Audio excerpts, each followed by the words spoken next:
Led by a lifelong interest in healing, Dr. Linda Salvin pursued an advanced degree in epidemiology. Then, after dramatic near-death experiences, Dr. Linda saw the other side and returned with gifts of insight, visions, and revealed wisdom. Now those gifts are ongoing, and she's here to share them with you. Get ready to be amazed. It's time for Dr. Linda Salvin's Psychic Solutions Podcast with America's original radio psychic, Dr. Linda Salvin, offering up her always fascinating blend of psychic psychology, clairvoyant insights, and expert guests and alternative healing methods. So pull up a chair and get ready for a visit with the one and only Dr. Linda. And now, live from Los Angeles, ladies and gentlemen, Dr. Linda Salvin.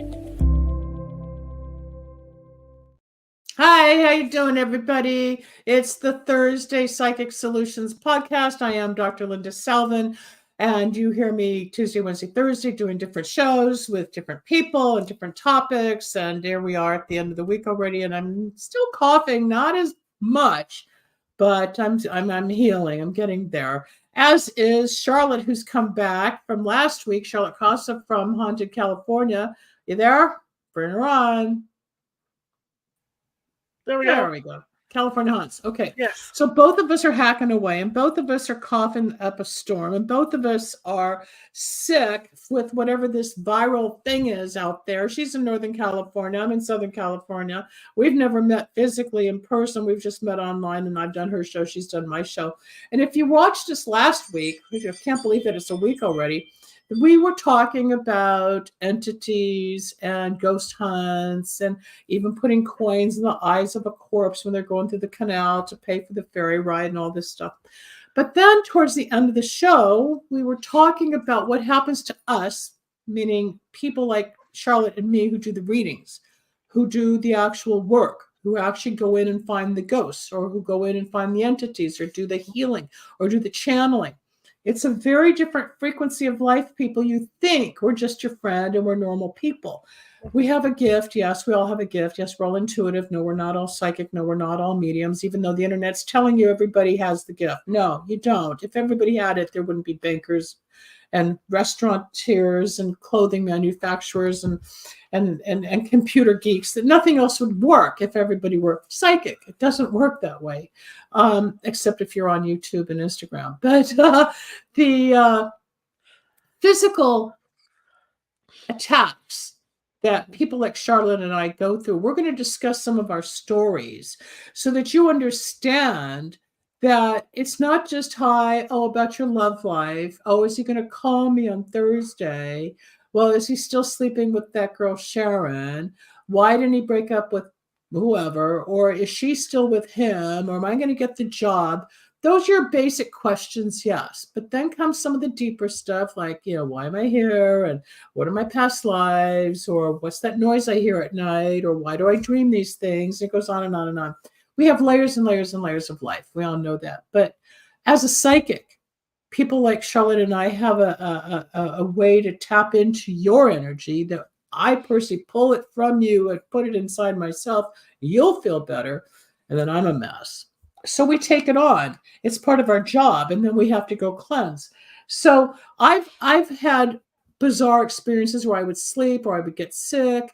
I don't doubt that part of what I'm cleansing or releasing right now might be from this very weird, negative, kind of odd question that I had, that I dealt with about 2 weeks ago. Not the girl that I just read you her information, but another one that was so negative. I think I took it on and I referred her to a doctor that I know, and he didn't even want to take her phone call right away because he felt the negativity. So there's something besides the virus. But when you get hit, or you're in a house, or you're with a client, and you're even on the phone or a Zoom call, and it's bad, what happens to you as a woman? What happens to you as a human being when you're doing the work? How are you affected? Because that's what people don't understand, what we go through. Mm-hmm. Mm-hmm. Absolutely. I got countless stories, even with people just doing without abilities, people that are just ghost hunting. Especially on my team, I've seen people get sick, and it's because every time we reach out to the other side reaches back, they're there for energy. It's like that movie Poltergeist. They like Carol Ann because Carol Ann had all that innocent energy. They don't feel that energy anymore, so they want to feel it again. So they will reach out to you, and a lot of times they'll grab you too much, and you end up getting sick because of it. Like she says, there's exhaustion involved. I mean, You're frozen. You're frozen. Okay, it's coming back. Yeah. There we go. Go on. I have Xfinity. It sucks. Both of us. There it is. But I've had cases where, even for myself, where I have taken what I call a psychic hit, where I can feel my stomach will flip flop when something goes through me, and then I'm out for 3, 4, 5 days afterwards. And I've seen it on my team, like I said, with people who aren't using their psychic abilities. We all have it, we just don't use it. And I've lost people have had cancer, have gotten cancer on my team. Stomach issues, people that are constantly sick. There's always something coming up, and you could say it's coincidence, but when it happens to like more than 10 people, and you're in this group doing this work, affected by some entity. Yeah, there's more to it. Yeah. And like I said, they're there to get your energy, and they don't mean to. It depends on the entity. A ghost. They don't. So certain ones won't scupple your energy. Certain ones, like I was taught to put a pinky out. Let them feel the energy from the tip of your pinky. But else. Then there's ones like Lily talks about. You're breaking up. You're breaking up. Okay. You're breaking up. The internet over here. But then there's the ones like Linda says that come in and will suck everything out of you. They don't care. It's the not so nice entities that are out there. There's times I'll even be taking a order on the phone if somebody calls and wants to book a session. And just because I'm so sensitive, I suck it in just from their voice, because I read voices. And as soon as I hear someone's voice that could be so negative, sometimes I feel like I'm being choked and I'll start coughing. I'll say, You've got to go to a healer or a shaman. You don't understand. No, there's nothing wrong with me. What's wrong with you? I said, no, you don't understand. And they don't realize that whatever it is on them is coming through the phone onto me. And then they think I'm the crazy one. And then I'll tell them who to go to, who is in my team. And then they'll come back and they said, I didn't know that. I said, most people don't understand. They don't know. But when you get these attacks, or like we said the other day, when an entity jumps to another host, because we're the host, and they want to feed, like that's a little different than the incubus and the succubus, which is having sex with us in our sleep, but it's still an entity drawing our energy sexually. When you're talking on the phone, or you're on a call at someone's home, or you're in a haunted, deserted hotel, you don't know what you're going to attract. But when it happens, like to answer one of the questions, it can sometimes take 3 or 4 days before the normalcy returns, the balance. I don't remember ever being as sick as I have been lately. And I don't think it's just COVID or the RSV and the winter flus. This is also work related and travel. It's everything combined. I think I'm more vulnerable, as are you. Okay. You caught something on top of everything else you've been dealing with, and it knocked both of us down. And sometimes God's saying, okay, girls, that's enough. You need to take a break. The world will survive without you fixing it all, right? And sometimes we're forced down. But some of the negative, real painful experiences, Charlotte, share some of those that have happened. Yes, a lot of people have had cancer. A lot of readers have died young. Heart attacks, cancer. Yeah, and I noticed it, like I said, on my own team. I mean, I have 2 people on my team that have had cancer. That one died from cancer. I've got another one on my team that had breast problems. She had cancer before, but it was starting to come out more. And she was actually one of our working psychics. It was coming out more the more work she did, the more spirit work she did. And we've got people with stomach problems. I've got congestive heart failure. Now, whether that came along with this, but it kind of runs in my family, so who knows? It's kind of edgy, but I think it had to do with this, with doing the work I do. And I've known people that are exorcists that have problems too, that have a lot of high blood pressure problems going on suddenly. They're in and out of the hospital. I know one story in particular from another team where they went out on this particular investigation, and they wanted me to go, and I had a bad feeling, so I didn't go. One got bit by a brown recluse spider. The other Oh one my ended up God. with knee problems, and then another one ended up with vision problems. You were After warned. going You out. knew to Yeah, go. so I didn't go on that one. But I have seen it. I have seen people get sick. And when you look at the industry we work in, and I'm not going to mention names or anything like that, when you look at some of these TV people, look at their health. Okay? Because there's one in particular that was really young and healthy and virile, and you guys all know who I'm talking about, right? Like this. And Now very solemn and kind of drawn. And look at the medications this guy takes now. You know, he's got all these health problems. And I'm not saying that it's a bad thing to investigate ghosts, but when we first all go in, this is the issue. When we first all go in to investigate, we're young investigators. That's what we want. We want that feeling. Touch me, do this, do that, do this. And prove it. Yeah, prove it. You're egging it on. And you don't realize that what happens is it may not hit you then. It may wait 3 or 4 years to get you. But it will get it. You will find that your health does weird things afterwards. You know, there's just no way around it. I mean, they're coming in, like I said, like the whole Carol Ann thing. Why are they coming to see Carol Ann, the poltergeist? Because she's got this very young and bright energy. She's like a lighthouse, you know, in the middle of the dark ocean. They can see her, so they're coming. Tracks. Yeah, and this is what they see when ghost hunters go in, when psychics go in. That's what they're seeing. They're seeing this bright light flashing. And it's something that they don't get to do anymore, is have that feeling. So they want to feel that again. And they come at you. And like I said, I had one person who was a couple of years ago died of cancer on my team. I had another person get cancer. That's horrific. That's awful. Our lead psychics got cancer. And then that other lady, you know, had a cancer scare as well. So I've had 3 people on my team with cancer issues. And I've had at least 4 people on my team with stomach issues. You know, and then there's other health issues. So, I mean, it's not a coincidence. No, it's not. I knew a psychic, actually one of the mentors when I was coming up back in the 80s. I had gone to her a couple of times. She's pretty well known. But she always told me that she learned from her grandfather in Chicago that she had inherited the gift. But if she ever did anything bad to somebody or cursed somebody, she would have to surrender a limb. Mm-hmm. Well, it turned out she cursed me, and she cursed this other woman, Missy, who's no longer with us. She passed away. She did some heavy-duty, negative, really nasty stuff. And before she died, they amputated a leg. Wow. She had to give it back because of what she did to people like me out of jealousy. Right. Back in, I mean, you can Google her. She's very famous, but she got back at the end, even though I paid a price through her witchcraft. I do candle magic, yes. I help people, but it's not black magic, people. There's a difference. I'm not out to destroy you. I'm not out to be jealous of you. I mean, if I was doing so well, I'd probably live in a mansion up on a hill somewhere, as opposed to the way I live my life. You know, there's not a lot of money in psychic work, but we work twice as hard as maybe an attorney or teachers. Everybody gets paid with their whatever.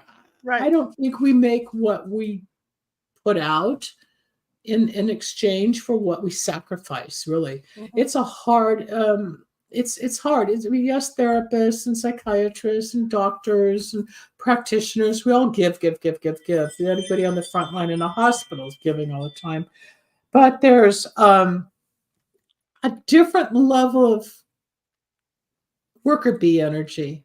Mm-hmm. When you're psychic, because we are literally taking it on or withdrawing it from you, or with my healing, I use breathing, color, and words in a 40-minute session, and I've helped people heal where doctors have failed, and I'm grateful for the gift, but man, it'll take it out of me for a couple of days until I can get balanced again. I can't do 3 or 4 a day like I used to. I certainly don't channel 3, 4, 8 times a day like I used to. I literally quit professional channeling in 2018. It was killing me. It changed my face, my weight, my social life, my finances. After a while, it gets really dark because I think, and maybe you can answer this, the more we go into the other side, Charlotte, it's like we're going through a web, kind of like a portal. Yes, it's fascinating. Oh, tell me, how does my mother feel? Does she know that I got married, or does she Mhm. know my dog died? Well, yeah, the dog's with your mommy, that kind of thing. But when you're really channeling, and that dimension is broken, it's a beautiful thing to communicate and give closure to somebody who's hurting. But we, the medium, pay the price. So we have to cleanse. I'll take a shower. I'll go outside. Sometimes, even if it's cold, my assistant can't believe I'll be barefoot. I have to touch the ground. I need to ground myself. I love feeling my feet on the earth, cement, grass, whatever. And people have different rituals. I don't do salt baths. It's never done anything for me. Mhm. Do I sit with a shaman and the feathers and the bong and the dong and the dings and the drums? No, that's not me either. Some people works. I just have my own simple rituals. I also have a belt that a Sanarian priest made for me once, which helps protect me from absorbing so much. What do you do when you really get hit? How do you decompress, detox, let I'll go? shower. I'll shower, and I also carry. When my father died, they gave us a cross from Jesus's burial spot that they made out of the Wow. rock. So I have that. Wow. I take with me as well. Or I have a medicine bag too. I have a What's in your medicine bag. medicine bag? Can't tell you because it'll take the magic away. So It's some always people wonder, it's yes, always personal items, guys. It's stuff that means something to you that you put in there. absolutely. It could be crystals, it could be sage, it could be a coin, it could be a photo. Everybody's got their own thing, but sometimes when it's your energy and your entities in your little pouch, Hmm. it's Hmm. protecting for you. Hmm. Um, what was one of the most painful attacks you ever had? I did one for a friend of mine who there was an issue. They moved into a house in a not so great neighborhood, and the house had been a drug house. And Mm. her son ended up killing himself by accident. And so we went in there because they knew that not only was the son there, that there were other entities in there that weren't so nice. And we got out to the garage, and Trish, our lead field psychic that night, says, there's a low level demon in here. And I said, okay. I mean, how low? I said, how low level are we talking about? And she said, well, not one that could possess somebody, but I mean, one that could really, wreak havoc. That could really wreak havoc. So she and I decided we were going to deal with it ourselves. So we did. I got all the evidence together, for that whole evidence review thing. Brought the evidence home, started working on the evidence, and I'm noticing scratches going up and down my arms where this thing had followed me home. So I got attacked twice by this thing. And Went to didn't even bed. feel it. Yeah, went to bed a couple nights later and felt somebody on top of me, had me right here. And I had to shove it off. And it was that low level demon from that house. Did it scare me? Yeah, it scared me. I mean, if you're not scared, when you take this stuff on, you're out of your mind, because these things can wreak havoc for you for the rest of your life. You don't realize it. No. So I ended up going over to the Catholic Church, getting some holy water, and doing all that stuff. Finally went to a shaman, got this thing off of me. But that's probably the most scary one that I've done, to have something that nasty follow me home, especially with my mother at that time, with her Alzheimer's in the back bedroom. There's always concern for that. There's concern for your dogs because they'll go after your animals, things like that. But I mean, the scratches, you can see them. I have pictures of the scratches going down my arm where this thing attacked me. You just reminded me of a client I had probably 15 years ago, I guess. And he owned a home way up in the Hollywood Hills, which has all the old energy from the starlet Mhm. and the celebrity peoples of the 40s. And he owned a house. I forget what celebrity had owned it at one point. But I do remember he had me go in and do a lot of candle work, a lot of sage work, a lot of cleansing. But on the outside, in the patio, where the sliding glass door was, there were like claw prints Wow. on the window, like this. Right. And there were like only three, like as if it was a foot from a bird, or I don't know what it was. I didn't know what to do. I didn't know how to get rid of it. He kept saying, "What is it?" I said, "I don't know." But once we were in the house, but it was safe. And there was a little bit of weird energy that I eventually got rid of. I did a lot of work for him. But till this day, I don't know what those prints were, because a bird is not going to walk on glass like that. Right. It had to have been an entity, but it showed its colors per se because it left an imprint on glass. Mm-hmm. Have you seen that before? Where they I have seen that. Yeah, I have seen that. Also, we did a case in the Bay Area, and this was one of those things where the voice came to me and said, "Don't go." So I went ahead because my DVR cameras can be done remotely. So I went ahead. I said, "Okay, set everything up. I'm going to watch from home. Keep an eye on things." We had our cell phones, and excuse me.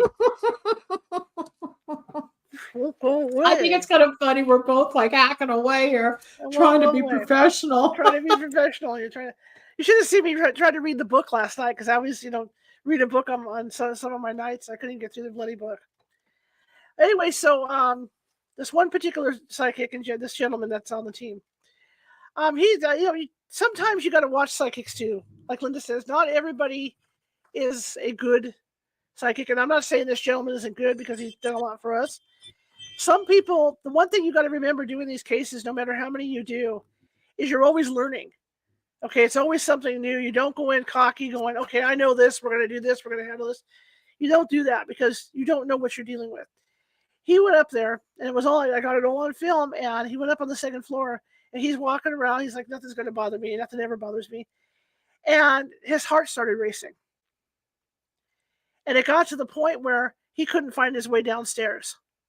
Wow, he walked right into the energy field. He went right they had to go up and the team members had to go up and get him and guide him downstairs. And when they got him downstairs, he was sweating. He was white, it looked like he was having a heart attack. So they had to get him out of the house. Did you feel it, or did anybody else that was on the team feel it once they retrieved him? Did they feel a similar? Yeah, in fact, presence? I think as they were arriving, they could feel it as they were arriving, before they even got in the house. So they knew pretty much what they were walking into. But his attitude was that I'm okay, I can do this, I can handle it. He just shot right upstairs, and yikes, just walked right into it. Yeah, we feel things we can't see, and we all do. We feel like, oh, I better not get on the freeway because I don't know, maybe there's an accident, and you don't listen to that intuitive voice. You get on the freeway, there's a traffic jam, or no, I shouldn't go to dinner with so and so because whatever, and you go and something goes wrong. If you trust that intuition, most of the time it's going to hit. But when it comes to the psychic stuff, our intuition's here, the psychic stuff is up here. It's a whole different frequency of like an antenna field, trying to feel our way through things. So here, what Charlotte's explaining about this gentleman who went right into it thinking, yes, he can handle it. Yes, he's cocky enough, or he knows everything. He's the pro. They'll come after you and they'll strangle, or they'll do what's called witch's riding, which is like a witch sitting on top of you and riding you like a horse. The suffocation sometimes will feel like you can't catch your breath at night because they're on top of you, or they're angry. It's like stirring up the nest, the hornet's nest. You went into their space, so they're coming back to attack us when we're just trying to either let them go or help them release or whatever. It's not pretty, people. Why do we do it? We have a passion. We have a gift. Why does somebody just bake cookies? Why? I mean, we all have interests. We all have gifts.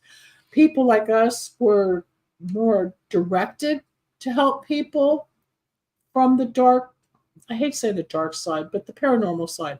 Mm-hmm. I give you a lot of credit, Charlotte, because you stay in the paranormal. I don't want the paranormal. I try to separate it now, and I try to do more alternative methods, but I still get deeply attached to it depending who's calling, just like this one email that I got today for an order, which I told you I don't want her, so I voided it. I want to work with that. So I'm glad I have I'm at a point in my career where I can say yes and no to people. I'm not desperate for the work, but I don't want to put myself at such a risk that I'll regret it. Well, I remember my mother, her sensitivities came up. She was always sensitive. She was afraid of it. But as she got older, because the older people will start seeing things. I remember her. I used to have her outside all the time because, in the car, I didn't want her in the houses with us. And I used to set she might have picked up stuff or scared her. Or yeah. So I would leave her outside. I give her a job outside. She could watch the equipment. I would set the monitors up outside the garage so she could watch the monitors. So in fact, she was funny. People would come out with equipment and she'd say, "Is that yours?" And they go, "No." She said, "Well, put it in the box." And then we'd be in like 4 hours, and she'd tell people, she'd say, "It's time to go now. It's late. Wrap this thing up." But don't you have more of an advantage? You're a Latino background, right? Yeah. You're a Latina. I'm Jewish. So my heritage really goes back into Polish days. But the Hispanic, Mexican, Latina, you've got the Dark Night of the Soul. What's it on the holiday? What's it called? The Dark Night. Dia de los Muertos.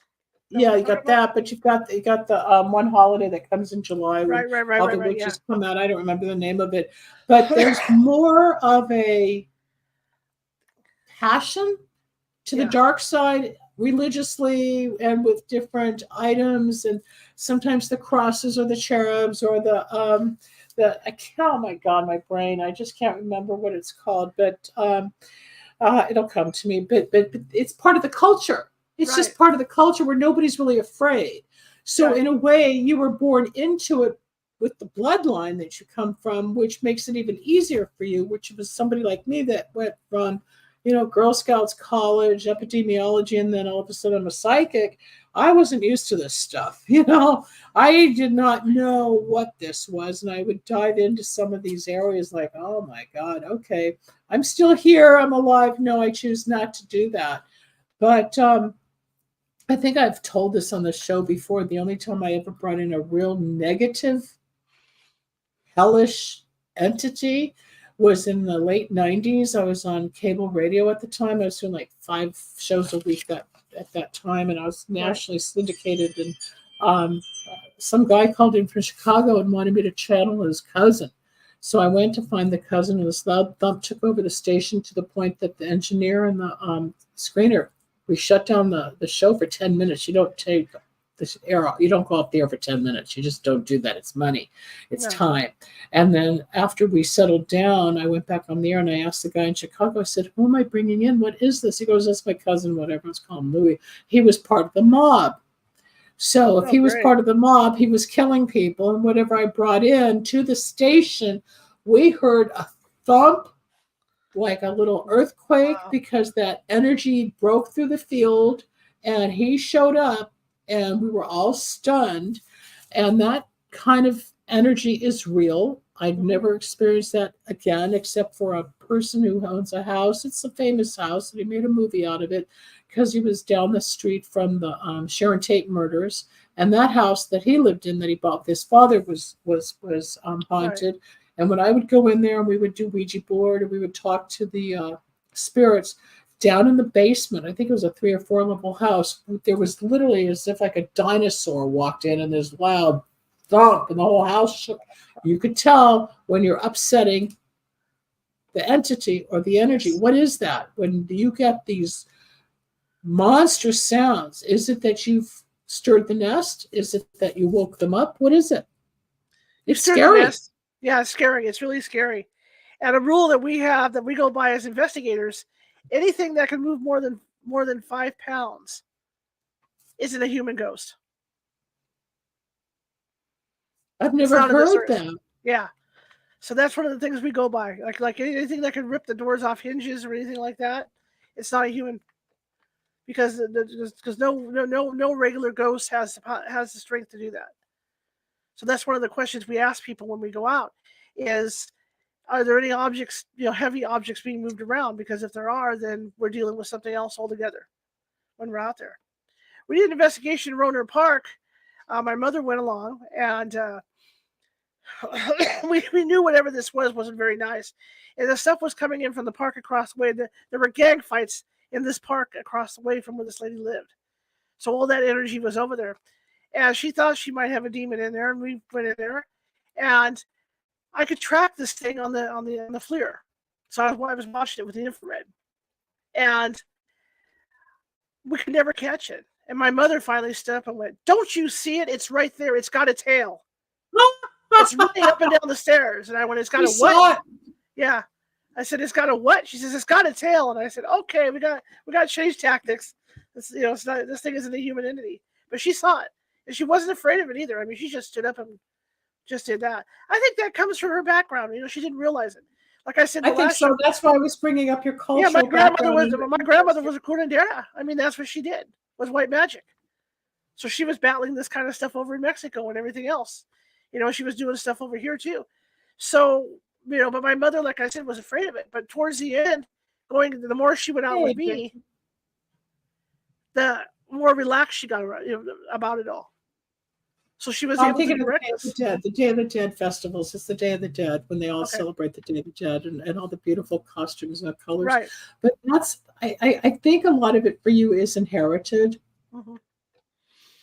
From your cultural background, from your ancestry, which, there's psychics in Poland and Romania and all that, but there's nobody psychic in my family. I have a cousin up in Washington who's psychic, but I've never heard her say anything to me that happened. So she claims to be really psychic, and she's, always trying to one-up me. It's like, okay, but she never proved it to me that there's a gift in her. I believe she's intuitive and she's made money as a psychic, but maybe we're at different levels. I don't know.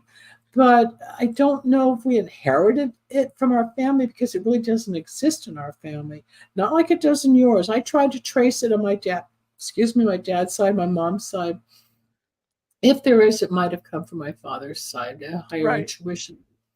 But no, we've had some horrible attacks. I've never, thankfully, been like with a poltergeist that threw me against the wall or took a chair and threw it against the other side of the room. I've never watched that kind of activity. The only activity is like what I just described, when I would bring in the entity from the mob, or when that spirit is in the bottom of the house, in that famous house. And I think the movie's called House at the End of the Road or something.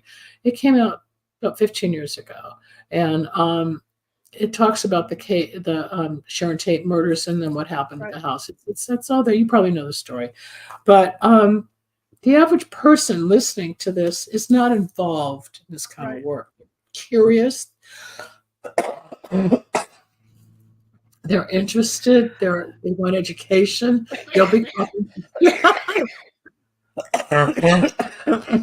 I gotta go. Show, guys, you can just listen to this, and we'll just cough back and forth and communicate. Just cough. Yeah, it's not even timed. Like a ghost investigation. Give me 2 coughs for yes and 1 cough for no. It's our new code. Yeah, our new code. But I we enjoy hearing the stories you share with us. Thanks, country. I once went on a overnight, I guess it was a 3-day weekend of a haunted hotel. And the rooms we were staying in, this is probably in the 2006, 2007, I can't quite recall. And my assistant and I took my candle line up, and I did a presentation.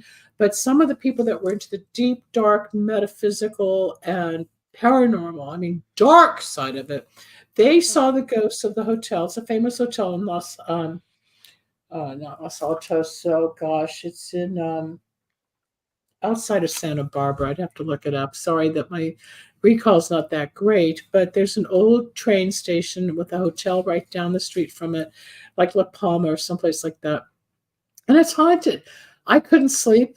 I said to my assistant, Tina, at the time, let's pack up. We got to get out of here. There was so much vibration. I didn't see the ghosts.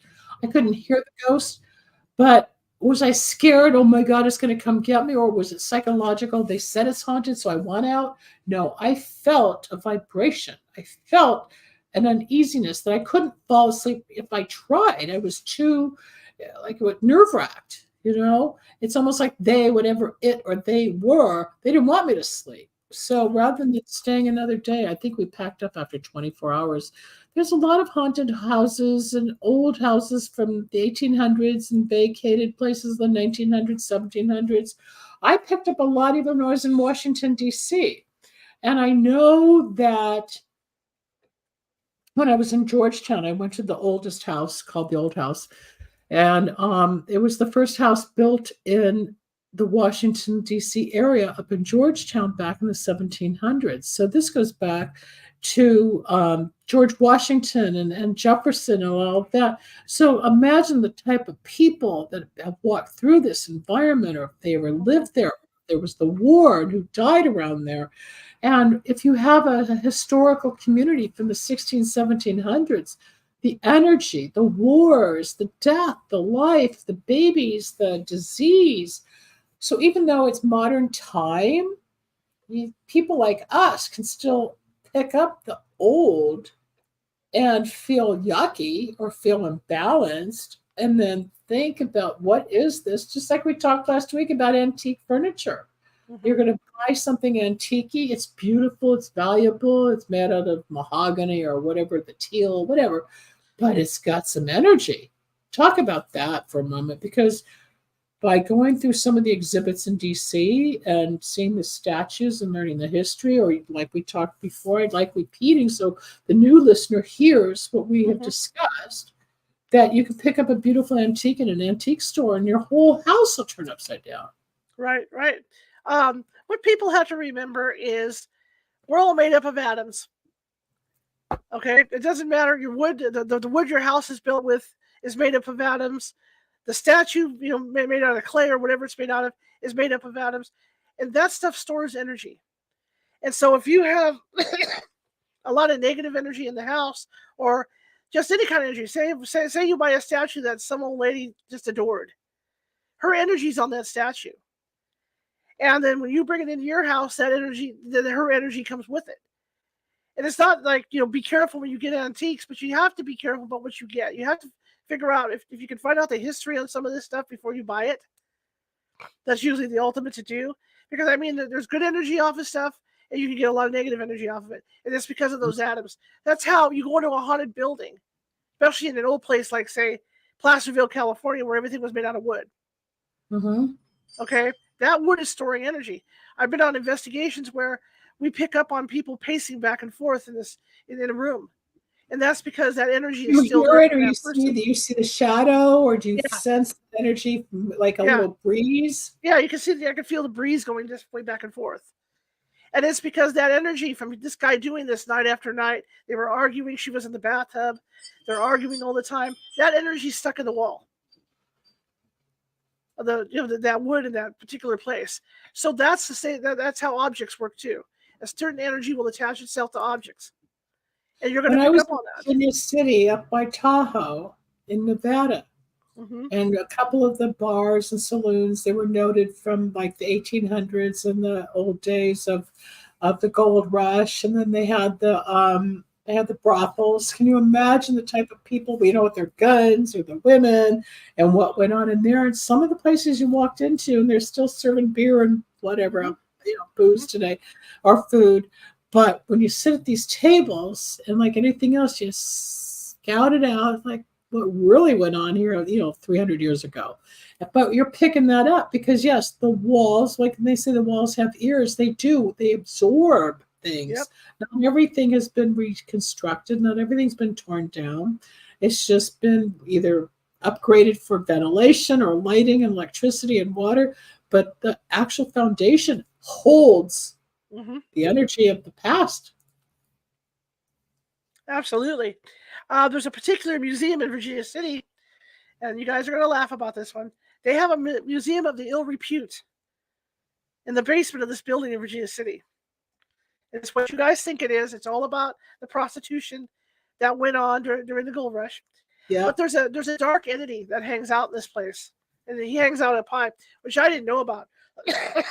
So of course I didn't ground myself because it was a vacation. Stupid, right? Go downstairs. No, not stupid. It's just that we think we're okay because we're not working. Right. Then we still get attacked. I can relate. Like What happened a few weeks ago? Go on. So I go downstairs and we go through the tour. Everything's fine.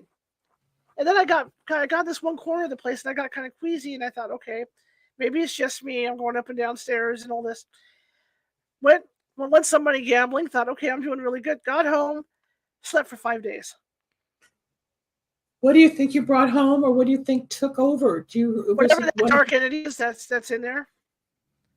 And it was only after the 5 days that I was down, I thought, maybe I should look this up and see why I'm feeling like this. So I started doing research on all the buildings. And the brothel and everything and everything else. But I'm wondering if you freed up something that had been stuck for eons, and the patrons of today are now freer because you were like the magnet to clean up dirt. Something, Yep. It could have been that. But I mean, like she says, antiques. You go into those old towns, there's antiques all over the place. All that energy's there. You're you're bound to pick up something. If you have abilities, you're bound to pick up something. Yeah, if it's like Connecticut and Massachusetts are full of antique stores because of the history back there. And I can remember going into small towns in Connecticut at one point back in the 90s and see like old papers and magazines or tablets or dishes. And, it's beautiful. And you wonder how many generations down, but touching it sometimes it's like, do I really need this? No. But I could tell when I left that something, not gooey, but sticky, had changed in me. It was like, I don't need to be in. And that's when I started learning that antiques really do hold energy that we can't see, even though, it's so beautiful. Oh, it's so valuable. Yeah, you can go to Christie's and pay $2 million for this little chair. But you don't know what you're paying $2 million for and what it might come into your home and do to you. Mm-hmm. A lot of people don't see that side of the value. So that's where people like Charlotte and I come in. Charlotte, if people want to reach you off the air, where do they go? You can go to my YouTube site at youtube.com/@CaliforniaHauntsRadio, or you can reach me over on Facebook under California Haunts Radio. You can reach me, California Haunts Paranormal Investigation Team. And our show from last week is going to be posting. I have been so sick. I haven't uploaded everything. I'm a week behind. So folks, all the replays, they are on YouTube, but they haven't indexed yet on all the platforms for iHeart and all that yet, but it'll get there. Everything does. It catches up. So I'd like to add real quick about the antiques thing. You guys that are listening are probably thinking, well, they went from investigations making you sick to antiques making you sick. Well, guess what? When you go into an old hotel, even for an investigation, you got to prepare. You got to ground yourself and prepare yourself, because now you're running into antiques. So it all works hand in hand.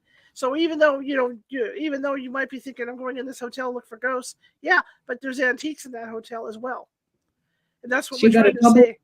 What you're picking up with the hotel, the foundation, plus the artifacts that are in there, the tables, the chairs, even some of the silverware, the lamps. You don't know what's around. But we go for the aesthetic value, but you don't always know what you're feeling and what you're picking aesthetically.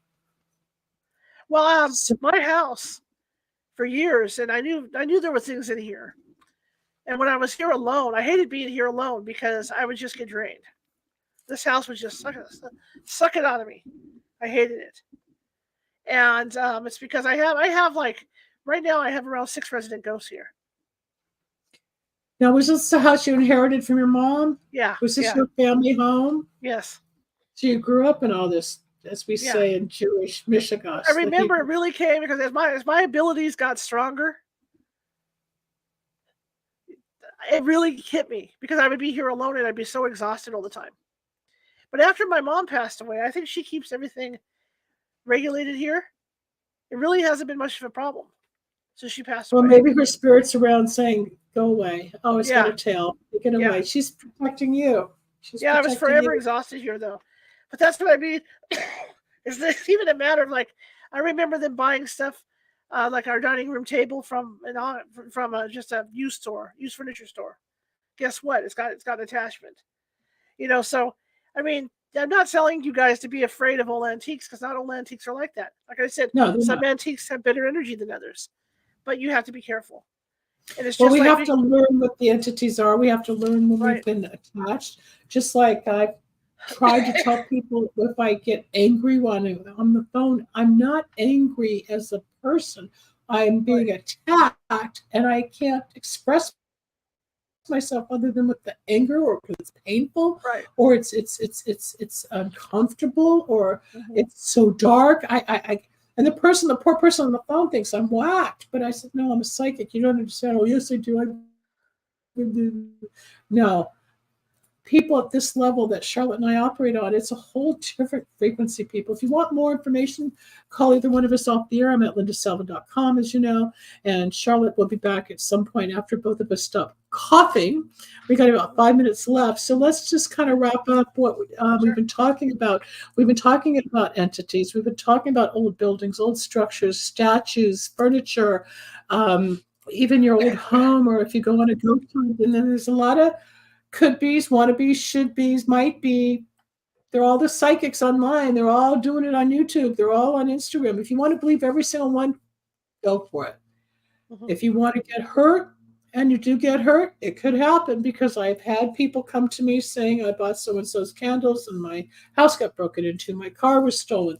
You come to me, you want real candle magic. I do candle magic with Wicks of Wisdom, where I got to promote this from Charlotte, where you get essential oils, herbs, and powders, and I teach you how to become your own alchemist, whether it's for your love life, to remove blocks, obstacles, negativity, legal problems.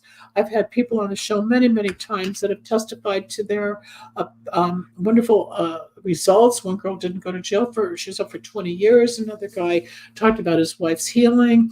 A lot of wonderful opportunities come along with the candle magic, that you can go listen to everybody out there. I'm not insulting or saying that they're not any better or worse. Some people are playing with your lives. I want you to be careful. Is there an after cleanser used to rid yourself the drain? Yeah, but like both of us were saying, we take showers. Most of it's water. Water's pure, so water's the easiest cleanse. Sometimes I'll take a Epsom salt bath and help to release it. But I don't do the herb. I also do an investigator that would go out, and the particular clothes they wore that night, if they were dealing with a dark entity, they would burn the clothes.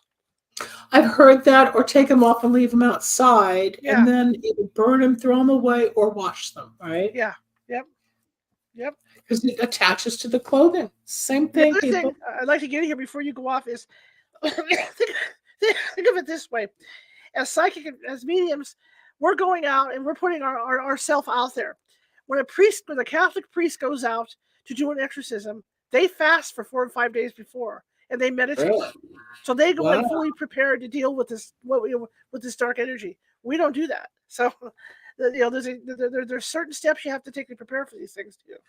Yeah, well, I'm not a priest, and I'm not going to go do exorcisms. If you want to do that, I'm just saying. I know there's different levels of preparation. I never knew that. Yeah. Country was asking about stripping before going in the house, meaning if you've been on a ghost hunt, or you've been attacked by an entity, or if you feel that there's something really negative after doing some of the work, we as the practitioners will take off our clothes before we go in the house. And some people, yes, will burn them. One time I was in Thailand, and we were in a very poor area, and there was so much dysentery that we left our shoes. They gave us new shoes because we couldn't bring the shoes onto the bus from where we were, because everybody'd be sick. So there's so much stuff out in life you got to be careful of. But when you're doing this kind of work, yeah, you can burn the clothes, wash the clothes, or do what you want. But you don't want to just walk in from the car and say, "Okay, have a nice night." Right. So anyway, we're out of time. Go ahead. Last words. I've even seen people take holy water with them, or a salt mixture with holy water, and before they even touch the doorknobs in the house, they wipe it down. Wow. So before they touch anything, they'll wipe it down to make sure that it's clear before they even sit down on the couch. Well, maybe it's time to order some new holy water and cleanse this place. I'm always doing something, but I know I'm okay. It's comfortable here. I don't have anybody attacked. Absolutely. That's the end of the show for today, people. I want to thank California Haunts, Charlotte. Go cough it out, and then we'll have you back, and we'll both be better, and all this winter schmutz will be out of our system. You've been listening to or watching Psychic Solutions Podcast. I'm Dr. Linda Salvin. That's Charlotte Kosa with California Haunts. We're both available to you, and we will both see you again soon. Take care. Bye-bye. See you later. Thanks, Linda. Thanks for joining us. We hope you enjoyed Dr. Linda Salvin's Psychic Solutions Podcast. You can reach Dr. Linda at 888-509-1077 or at lindasalvin.com. Need a breakthrough of your own? Ready for answers or insights nobody else has? Reserve your own one-on-one in-person chat. Dr. Linda isn't just for other people. Dr. Linda gets results for you. And it's easy. Contact details are on screen now. Just click on lindasalvin.com or call toll-free 888-509-1077. That's lindasalvin.com or toll-free at 888-509-1077.